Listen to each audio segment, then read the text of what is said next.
બોલીએ દશા માત કી જય। એક ગામમાં નદીના કિનારે રાજાનો મહેલ આવેલો। રાણી રોજ ઝરૂખામાં બેસે ને કુદરતી સૌંદર્ય જુએ। એક દિવસે નદીમાં નાહવા ઘણી સ્ત્રીઓ આવી। આ બધી સ્ત્રીઓ શા માટે આવી છે તે જાણવા રાણીએ દાસીને પૂછ્યું તો દાસી બોલી કે રાણીબા, આજે અષાઢ વદ અમાસનો દિવસ છે। આજે દિવાસાનો તહેવાર છે। આ સ્ત્રીઓ દશામાનું વ્રત કરે છે, તેથી નાહવા આવી છે। રાણી તો દોડીને કિનારે એક સ્ત્રી પાસે ગઈને બોલી કે બહેન, મારે દશામાનું વ્રત કરવું છે। ભલી સ્ત્રી બોલી કે સારી વાત છે, આ વ્રત કરવાથી સુખ સંપત્તિ સાંપડે અને કષ્ટ હોય તો દૂર થાય। અષાઢ વદ અમાસ એટલે કે દિવાસાના દિવસે સવારે નાઈને દશામાની કથા કહેવી, સાંભળવી, પવિત્ર જગ્યામાં દશામાનું નામ લઈ કળશ સ્થાપવો, પછી 10 શેરનો દોરો લઈ 10 ગાંઠો વાળવાની અને તેને કંકુ લગાડી હાથે અથવા કળશે બાંધી દેવાનો। કળશનું પૂજન કરી દશામાની ભક્તિ કરવાની અને વ્રત કરનારે 10 દિવસ સુધી નકોરડા ઉપવાસ કરવા પડે। એકટાણું કરે તો પણ ચાલે। 5 વર્ષ સુધી આ વ્રત કરનારને શ્રદ્ધા મુજબ ફળ મળે છે અને વ્રતનો મહિમા એટલો બધો છે કે કહેતા પાર ન આવે। રાણી મહેલે ગઈ અને રાજાને વાત કરી। રાજા બોલ્યો કે વ્રત કરવાથી ફાયદો શું? રાણી કહે કે મન પવિત્ર થાય, તન નિરોગી રહે, દુખિયાને ધન મળે અને વાંઝ્યાને પુત્રનું ફળ મળે। રાજા કહે કે આપણી પાસે વિપુલ ધન છે, એમાં તને શું ઉણપ દેખાય કે વ્રત કરવા તૈયાર થઈ છે? રાજાના અભિમાની વચનથી રાણીને ખૂબ જ દુઃખ થયું। તેણે તો રાજા સાથે રીસામણા લીધા અને આખો દિવસ ભૂખ્યા પેટે દશામાની ભક્તિ કર્યા કરી। રાજાએ દશામાની અવગણના કરી, તેથી દશામાના કોપથી રાજાનું રાજ્ય ખેદાન મેદાન થઈ ગયું। બાકી રહ્યું તે દુશ્મન રાજા રાજ્ય પર ચઢી આવ્યો, એટલે રાજા રાણી 2 કુંવરોને લઈ પહેરે લુગડે ચાલી નીકળ્યા। થોડુંક ચાલ્યા બાદ રાજબાગ આવ્યો। તેમાં બધા વિશ્રાંતિ ખાવા બેઠા છે। તે બાગના લીલા ઝાડો ભડભડ સળગવા લાગ્યા। રાણી સમજી ગઈ કે આ માઠી દશાનું પરિણામ છે અને રાજાને પણ એવું જ લાગ્યું અને પછી તેઓ ત્યાંથી આગળ વધ્યા। રસ્તામાં રાણીની સહેલીનું ગામ આવ્યું। ત્યાં રાણીએ ખાવા આપવા કહ્યું ત્યારે છણકા કરીને તે બોલી કે જા જા, હવે છેક અહીં સુધી રોટલાની ભીખ માંગવા આવતા લાજ નથી આવતી? રાજા રાણીએ દેવ્યને દોષ દેતા આગળ ચાલ્યા। કુંવરો ભૂખે તરસે આકુળ વ્યાકુળ થઈ ગયા હતા। એવામાં એક વાવ આવી અને બધા તેમાં પાણી પીવા ઉતર્યા, પરંતુ પગથિયા એવા લીસા હતા કે બંને કુંવરો લપસીને વાવના અથાગ જળમાં ડૂબી ગયા। રાજા રાણી રડવા લાગ્યા। તેમણે પોતાની દશાનો દોષ કાઢ્યો। કલ્પાંત કરતા તેઓ આગળ ચાલી નીકળ્યા। રસ્તામાં રાજાની બહેનનું ગામ આવ્યું। રાજાને મનમાં થયું કે બહેનને મેં વાર તહેવારે ખૂબ જ કપડાં દાગીના આપ્યા છે, તો તે જરૂર દુઃખમાં આશ્રય આપશે।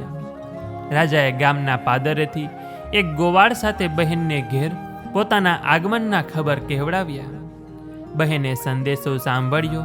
તેણે બબડાટ કરીને થોડીક સુખડી માટલીમાં ભરી તેના પર કોળિયું ઢાંકી તેના ઉપર ચંદન હાર મૂક્યો અને પછી લુગડાના કટકા વડે માટલીનું મોઢું બાંધી તે માટલી પેલા ગોવાળને આપીને કહ્યું કે ગોવાળ, મારા ભાઈ ભોજાઈને આ બધું આપી કેજે કે તમારે જ્યાં જવું હોય ત્યાં જાજો। રાજાએ બહેનની ભેટ સ્વીકારી, પણ તેના વચનો હાડો હાડ લાગી આવ્યા હતા। રાણીએ રાજાને કહ્યું કે નાથ, બહેનનું હેત જોઈ લીધું ને? આ તો સુખની સગી હતી। દુઃખમાં ભાઈ કોણ ને ભોજાઈ કોણ? જગતમાં બધી સ્વાર્થની સગાઈ છે। ગામના પાદરે આવેલ ઝાડ હેઠળ બેસી રાજાએ માટલી ઉઘાડી તો કોડિયામાં મૂકેલો ચંદનહાર વીછી થઈ ગયો હતો। રાણીએ કહ્યું કે જોયું ને બહેનનું હેત? રાજાએ માટલી હલાવી કોડિયાને વીછી સાથે દૂર ફેંકી દીધી। માટલીમાં જોયું તો સુખડીને બદલે માટીના ઢેફા હતા। રાજા સમજી ગયો કે બહેન કદી આવું હલકટપણું ન બતાવે, પરંતુ ભાગ્ય રૂઠ્યું છે તેથી આવું થાય છે। આમ વિચારી રાજાએ હિંમતથી પેલું કોળિયું વીછી સાથે ઉપાડીને માટલી ઉપર ઢાંકી દીધું અને માટલીનું મોઢું બાંધીને તેને ઝાડની નીચે જમીનમાં દાટી દીધું. આગળ જતા તરબૂચની વાડી આવી એટલે રાણીએ વાડીના રખેવાળ પાસે એક તરબૂચ ખાવા માંગ્યું. રખેવાળે 2 તરબૂચ આપતા કહ્યું કે બહેન, અત્યારે તરબૂચ ખાવાથી આખી રાત ઓડકાર આવશે, માટે સવારે ખાજો અને જ્યાં જવું હોય ત્યાં જજો. આમ કહી રખેવાળે વાડીના દરવાજા બહાર 2 ખાટલા ઢાળ્યા. એકમાં રાણી સૂતી અને બીજામાં રાજા સૂતો. પેલા 2 તરબૂચ રાજાએ ખાટલામાં જ રાખ્યા હતા. હવે બન્યું એવું કે એ પ્રદેશના રાજાના 2 કુંવરો શિકાર કરવા ગયેલા અને તે સાંજ સુધી પાછા ન ફરતા રાજાએ સિપાઈઓને કુંવરોની શોધ માટે દોડાવ્યા હતા. આ બાજુ રાજા રાણીના કમ ભાગ્યે ખાટલામાં રાખેલા 2 તરબૂચ એકાએક ગુમ થયેલા કુંવરોના મસ્તક બની ગયા હતા. રાજાને આ બાબતની ખબર ન પડી. સવાર પડતા પેલા રાજાના સિપાઈઓ શોધતા શોધતા તરબૂચની વાડી આગળ આવી પહોંચ્યા અને ત્યાં રાજાના ખાટલામાં ગુમ થયેલા કુંવરોના લોહીથી તરબોળ થયેલા મસ્તકો જોઈ તેઓ સમજ્યા કે આ માણસે કુંવરોને મારી નાખ્યા છે. તેથી તેમણે રાજાને પકડી લીધો અને આ ધમાલમાં રાણી પણ જાગી ગઈ એટલે તેને પણ બંદીવાન બનાવી. બંનેને રાજા પાસે લઈ જઈ તરબૂચમાંથી બનેલા કુંવરોના મસ્તક બતાવી કહ્યું કે મહારાજ, આ લોકોએ કુંવરને મારી નાખ્યા છે. રાજાએ બંનેને કેદખાનામાં જુદી જુદી કોટડીઓમાં પૂરી દીધા. રાણીને ઘણીવાર મનમાં થતું કે મારા પતિએ દશામાના વ્રતની અવગણના કરી છે, તેથી જ કુટુંબના માથે દુઃખના ડુંગર તૂટી પડ્યા છે. માટે અષાઢ માસના દશામાનું વ્રત કરી માને રીઝવું. શ્રાવણ મહિનો બેસવાના 1 દિવસ પહેલા રાણીએ કેદખાનાના ઉપરીને કહ્યું કે ભાઈ, આવતીકાલે દિવાસો છે અને હું દિવાસાના દિવસે દશામાનું વ્રત કરું છું, માટે વ્રત કરવા દેશો તો તમારું ભલું થશે. ભલા ઉપરીએ ધર્મના કામમાં ના પાડી નહીં અને જોઈતી સામગ્રી લાવી આપવા વચન આપ્યું. દિવાસાના દિવસે સવારે નાઈને રાણીએ 10 શેરનો દોરો લઈ તેને 10 ગાંઠો વાળીને કંકુ લગાડ્યું. પછી માનું નામ લઈ કળશની સ્થાપના કરી અને તે દોરાને કળશે બાંધી દીધો. પછી કળશનું પૂજન કરી આખો દિવસ દશામાની ભક્તિ કરી ભૂખ્યા પેટે સૂઈ ગઈ. આવી રીતે 10 દિવસ નકોરડા ઉપવાસ કરી રાણીએ વ્રત પૂરું કર્યું. અને એ રાતના રાણીએ 10 મુઠ્ઠી ઘઉં ભરી માટીની સાનણી બનાવી અને સવારે નદીમાં પધરાવી દીધી. અને એ રાતના ત્યાંના રાજાને સ્વપ્નમાં દશામાં આવીને કહ્યું કે રાજા, તે કેદ કરેલા સ્ત્રી પુરુષ તારા કુંવરોના હત્યારા નથી, પણ દૂરના રાજ્યના રાજા રાણી છે, માટે તેમને છોડી દે. તમારા કુંવરો જે શિકારે ગયા હતા તે તેના મોસાળમાં છે. તેઓ કાલ સવારે હેમખેમ તારા મહેલે આવી પહોંચશે. તે જે લોહી નીતરતા મસ્તકો જોયા હતા તે માયાવી મસ્તકો હતા, માટે શોક ન કરીશ. સ્વપ્ન પૂરું થયું ને રાજા તો જાગી ગયો. તેને ઊંઘ આવી નહીં અને સવાર પડતા જ તે ગુમ થયેલ 2 કુંવરો મારતે ઘોડે મહેલે આવી પહોંચ્યા અને રાજા કુંવરોને ભેટી પડ્યો ને આખા મહેલમાં આનંદ છવાઈ ગયો. પછી તે રાજાએ પેલા બંદીવાન રાજા રાણીને માન સહિત મહેલે બોલાવી તેમને આવકારી જમાડીને કહ્યું કે ક્ષમા કરજો, તમે નિર્દોષ છો. મારા કુંવરો જીવતા છે અને આખરે તે મહેલે આવી ગયા છે. મને લાગે છે કે કોઈ દેવીનો કોપ તમારા પર ઉતર્યો છે, તેથી તમારી દુર્દશા થઈ છે. પરંતુ હવે દશા પલટાઈ છે એવું લાગતા રાજા રાણી પાછા પોતાના રાજ્યનગર તરફ નીકળી પડ્યા. રસ્તામાં રાજાની બહેનના ગામનું પાદર આવ્યું એટલે રાજાએ અગાઉ ઝાડ નીચે દાટી દીધેલી માટલી કાઢી અને મોઢે બાંધેલું લુગડું છોડ્યું તો માટલીમાં સુખડી ભરેલી હતી.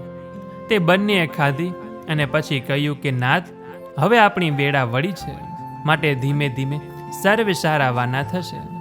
આગળ જતા પેલી વાવ આવી. આવતી વખતે દશામાએ વાવમાંથી બંને કુંવરોને અદૃશ્ય રીતે ઉઠાવી લીધા હતા.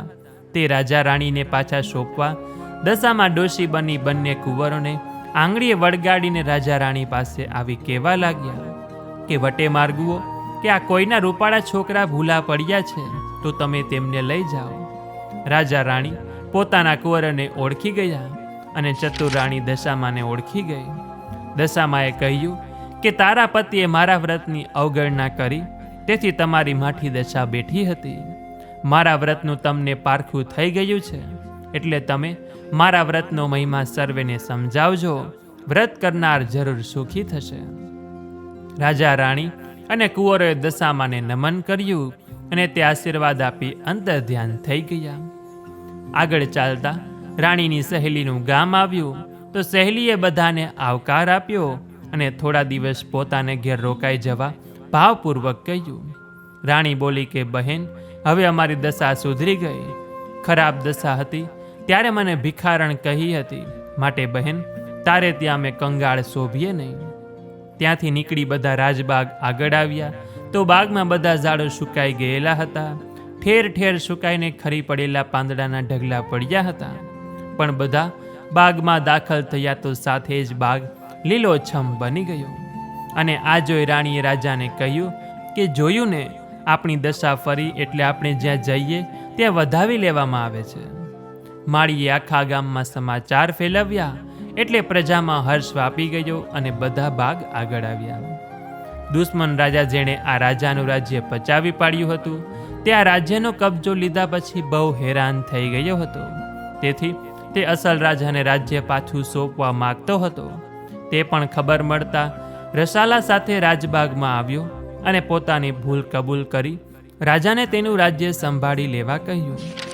લોકોએ હર્ષનાથથી રાજાની વિનંતીને સ્વીકારી લીધી અને પછી રાજા રાણી અને કુંવરો વાજતે ગાજતે મહેલ ગયા અને અસલ રાજાએ બધું વહીવટ સંભાળી લીધું. દશામાના પ્રતાપથી રાજા રાણી પાછા સુખમાં રહેવા લાગ્યા.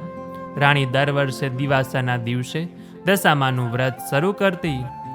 10 દિવસ સુધી નકવડા ઉપવાસ કરી માટીની સાંડળી જળમાં પધરાવી વ્રતની પૂર્ણાહુતિ કરતી. આવી રીતે 5 વર્ષ રાણીએ દશામાનું વ્રત કર્યું. 5 વર્ષે વ્રતની પૂર્ણાહુતિ થતાં રાણીએ વ્રતનું ઉજવણું કર્યું. તેમાં ઘણા બ્રાહ્મણોને જમાડ્યા અને પછી એક રૂપાની સાંડળી બનાવી રાખી હતી. તે ગામમાં મોટા પંડિતને દાનમાં આપી તેમના આશીર્વાદ મેળવ્યા. હે દશામાં, જેવી રીતે તમે રાજા રાણીની દશા વાળી, તેવું જ તમારું આ વ્રત કરનાર, વ્રત કથા વાંચનાર, સાંભળનાર, આ વિડીયો જોનાર, સાંભળનાર સર્વનું કલ્યાણ કરજો. તો બોલીએ દશા માત કી જય.